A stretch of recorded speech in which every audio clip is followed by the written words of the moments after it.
Trouver la solution pour sortir de là. Voilà, tout à fait. Vous savez, est-ce que c'est la communication? Est-ce que ce sont les infidélités? Est-ce que c'est la violence physique? Est-ce que c'est l'ego, l'orgueil qui est en train de tuer notre relation? Vous savez et vous en parlez. Si vous avez la même intention, vous trouverez la solution. Mais sinon, vous vous séparez en paix, tout simplement.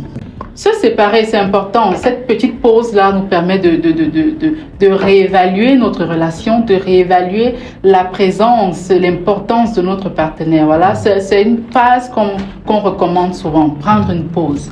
C'est important. Après une pause, forcément, on repart sur de nouvelles bases. On s'arrête. Donc, je suis dans une relation qui ne marche pas. Je donne le meilleur de moi, ça ne marche pas. Je fais tout ce qu'il y a à faire, ça ne marche pas. Mais je passe à quelque chose de plus épanouissant, de libérateur pour mes énergies, pour ma psychologie. D'accord? Et personne ne m'en voudra pour ça, puisque j'ai donné le meilleur de moi là-bas. Peut-être on ne veut plus de moi. Qu'est-ce que je fais? Est-ce que je reste là à pleurnicher toute ma vie? Non. Ça veut dire qu'il faut passer à autre chose. Oui, si vous êtes arrivé assez facilement. Pas si facilement, ce n'est jamais facile, d'accord? Mais ça ne sert à rien. Si imaginez que vous êtes dans une relation, pendant que vous pleurez, votre partenaire danse. Qui perd? C'est vous. Si vous pleurez au même moment, vous allez trouver une solution. Mais si vous êtes arrivé à un stade où vous parlez seul, vous êtes la seule personne à forcer, à prier pour que ça marche, l'autre vit sa vie, ben vivez votre vie aussi. Tout simplement. Tout simplement. Voilà. Un commentaire sur la vie d'Ali? Bien sûr, on n'est pas parfait ici, d'accord? On sait que, bon, c'est un peu cru, mais le remède de l'homme, c'est l'homme. Le remède de la femme, c'est la femme. D'accord? Ça ne règle pas le problème, ça ne coupe pas les liens tout de suite, mais de se plonger tout de suite dans une autre relation nous déconnecte de la précédente. Ok? De cette nouvelle ambiance-là, vous savez qu'au début, c'est toujours beau. Donc, alors, je préconise 5 étapes.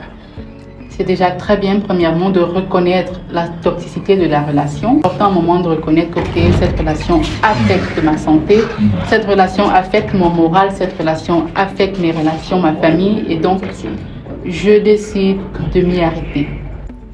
Ça, c'est la première étape. Reconnaître son mal permet de mieux le guérir. Deuxième étape, c'est d'en parler, comme je disais, à quelqu'un. On est arrivé à un stade dans nos familles où on a honte, tellement on a vendu le rêve de nos relations qu'on a honte d'aborder une cousine ou une amie pour lui dire tiens, tout ce que tu voyais avant, là, voici la réalité. C'est très important d'en parler quand ça ne va pas, parce que ça permet de se libérer. Les gens étouffent, les gens meurent parce qu'ils n'ont pas quelqu'un de confiance à qui se confier. Pourtant, en parler est une étape très importante du processus.